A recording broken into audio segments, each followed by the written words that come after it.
आज के शो की शुरुआत द रॉक करते हैं। द रॉक कहते हैं कि नॉर्मली हर वीक मैं आकर हर सिटी के फैंस का मजाक बनाता हूं। इस बार चीज़ें अलग हैं, ये सिटी मेरे लिए अलग है। सालों पहले मैंने अपने रेसलिंग करियर की शुरुआत मेम्फिस से की थी। क्या आपको उस समय का रॉक का नाम पता है? उस समय मेरा नाम फेलिक्स कवाना हुआ करता था। आखिरकार द रॉक की घर वापसी हो गई है। सालों बाद मैं यहाँ वापस आया हूँ और इसी के चलते हम कुछ एंटरटेनमेंट करने वाले हैं। क्या आप चाहते हैं कि द रॉक एक सॉन्ग गाए? मैं आपको बताऊंगा कि कॉडी रूड्स और सेथ रॉलिंस के साथ रेसलमेनिया में क्या होने वाला है।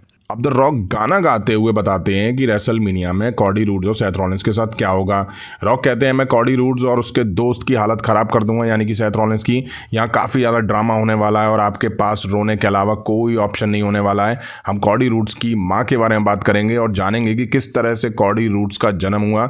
डस्टी रोड ने अपने बेटे का वेलकम दुनिया में किया, लेकिन वो काफ़ी अजीब रहा। कॉडी रूड्स के बारे में कहते हैं वो सिर्फ एक गलती का नतीजा था। उसका टैग टीम पार्टनर भी है। सेथ रॉलिंस से ज़्यादा उसकी पत्नी फेमस है। मैं उससे कभी भी टाइटल छीन सकता हूं। हमने कॉडी रूड्स के फैमिली और सेथ रॉलिंस को लेकर बात कर ली है। हम किसी के बारे में भूल रहे हैं।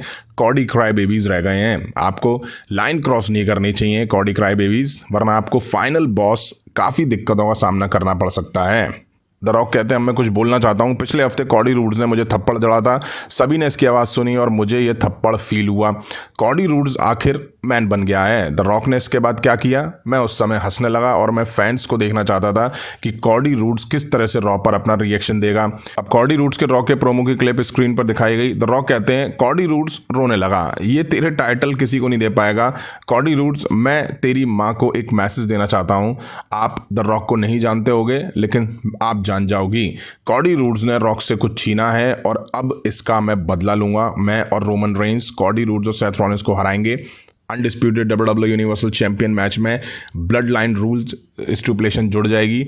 इसके बाद कॉडी रूड्स की हार होगी। कॉडी रूड्स, वो तू चैंपियनशिप नहीं ले पाएगा। मैं तुझे एक बेल्ट दूंगा। द रॉक ने एक बेल्ट निकाला। अब रॉक कहते हैं मैं आपके बेटे यानी कि कॉडी रूड्स पर इस बेल्ट से अटैक करूंगा। इस पर इसका खून आ जाएगा और फिर रोमन रेंस की जीत हो जाएगी। इसके बाद मैं यह बेल्ट तुमको दूंगा और फिर तुम अपने बेटे की तरह रोने लगोगी। इसके बाद मैं तुम्हारा वेलकम करूंगा। इसके बाद द रॉक ने वही इस फिसमेल वाला कैच फ्रेज यूज करा और इस सेगमेंट का यहीं एंड हो जाता है। अब हमें LW वर्सेस लगाड़ो एल फंटास्मा के बीच क्वालिफाइंग मैच दिखा रेसलमेनिया 40 में होने वाले 6 pack tag team title match के लिए। लगाड़ो ने अच्छे से LW में मार दी, ठीक ठाक मैच दिखा इनके बीच। अब एंड में मैच लगाड़ो एल फंटास्मा ने जीत लिया और क्वालिफाई कर गए नेक्स्ट राउंड के लिए। अब इंटरव्यूअर कायला ब्रैक्सटन स्टेज पर आई और उन्होंने एले नाइट को बुलाया। एले नाइट आते हैं, उनका सेगमेंट हमें यहाँ देखने को मिला। कायला एले नाइट से पूछती है कि एलिमिनेशन चैम्बर के बाद से तुम एजे स्टाइल को ढूंढ रहे हो। एले नाइट कहते हैं क्या तुम मुझे थोड़ी देर बात करने का मौका दे सकती हो? कायला इसके बाद बेचारी बैक स्टेज चली जाती हैं। एले नाइट कहते हैं कि मुझे आप सबसे बात करनी है। एजे स्टाइल ने पिछले हफ्ते कहा था कि मुझे थोड़ा पोलाइट बनना पड़ेगा। क्या आप आकर यहाँ मुझे थोड़ा पोलाइट बना सकते हैं? एजे स्टाइल नहीं आते हैं। एले नाइट कहते हैं वो मुझ पर अटैक करने के लिए कहीं भी आ जाता है, लेकिन क्या वो मेम्फिस में नहीं आ सकता है? तुम्हारे पास आने का दम नहीं है, तुमको आना होगा। मैं एले नाइट और एजे स्टाइल के रेसलमेनिया में मैच की बात कर रहा हूँ। मैं इस जगह का मालिक नहीं हूँ, लेकिन रेसलमेनिया में मैं तुम्हारी हालत जरूर ख़राब कर दूंगा। एजे स्टाइल तभी पीछे से आते हैं और उन्होंने एले नाइट पर स्टील चेयर से अटैक करा और वो एले नाइट के ऊपर चेयर डाल के बैठ जाते हैं। अब एजे स्टाइल माइक लेते हैं और एले नाइट से कहते हैं कि मैं तेरा चैलेंज एक्सेप्ट करता हूं और यहाँ से इन दोनों के बीच मैच ऑफिशियल हो जाता है। अब बैक स्टेज जिम्मी ऊसो दिखाई दिए। उन्होंने जे ऊसो के चैलेंज का आंसर करा। उन्होंने बताया कि मेन इवेंट स्टार बनने या ब्लड लाइन में शामिल होने से पहले जे ऊसो उनके छोटे भाई हुआ करते थे। जिम्मी ने जे के रेसलमेनिया 40 के चैलेंज को एक्सेप्ट कर लिया। और में Randy Orton versus Grayson Waller के बीच एक मैच दिखा। रिंग साइड ऑस्टिन थ्योरी भी थे। ग्रेसन वॉलर ने पीछे से रैंडी ऑर्टन पर अटैक करा। रैंडी ऑर्टन भी पलटवार करते हैं। बड़ी एक्शन दिखा इनके बीच। थ्योरी भी बीच बीच में इंटरफेयर कर रहा था, तभी लोगन पॉल आके अनाउंस टेबल पर बैठ जाता है। अब रैंडी ऑर्टन ने ऑस्टिन थ्योरी पे भी हाथ साफ करा और रिंग के बाहर कर दिया। एंड में आरक्यू देके रैंडी ऑर्टन ने ग्रेसन वॉलर को इस मैच में हरा दिया। मैच के बाद ऑस्टिन थ्योरी ने रैंडी ऑर्टन पर अटैक करा और लोगन पॉल भी आ जाता है अटैक करने के लिए। तभी यहाँ केविन ओवेंस की एंट्री होती है। उन्होंने ग्रेसन वॉलर को रिंग के बाहर ही धक्का दिया। थ्योरी पे अटैक करा। लोगन भाग खड़ा हुआ। अब केविन ओवेंस रैंडी ऑर्टन को उठाते हैं तो रैंडी ऑर्टन ने केविन ओवेंस को आरक्यू के लिए पकड़ लिया। हालांकि वो केविन ओवेंस इस मूव से बच जाते हैं। अब रैंडी ऑर्टन को शायद लगा होगा कि इन तीनों में से कोई है। फिर ऑस्टिन थ्योरी आते हैं तो केविन ओवेंस स्टनर देते हैं और एयर में ही रैंडी ऑर्टन आरक्यू देते हैं। थ्योरी यार कमाल के मूव सेल करते हो यार। अब हमें Dragon Lee versus Santos Escobar के बीच एक मैच देखा। रिंग साइड गार्जा, हम्बर्तो और इलेक्ट्रा लोपेज भी थी। मैच शुरू हुआ और ड्रैगन ने सेंटोस को अच्छे से धोया, एक के बाद एक बढ़िया मूव ड्रैगन ने लगाए। अच्छी शुरुआत हुई इस मैच की। अब गार्जा इंटरफेयर करता है तो ड्रैगन ने गार्जा को किक दी, फिर हम्बर्तो पे भी अटैक करा और जैसे ही ड्रैगन रिंग में इन दोनों को मार के गए, सेंटोस ने ड्रैगन पे मूव लगाया, पिन करा और मैच जीत लिया।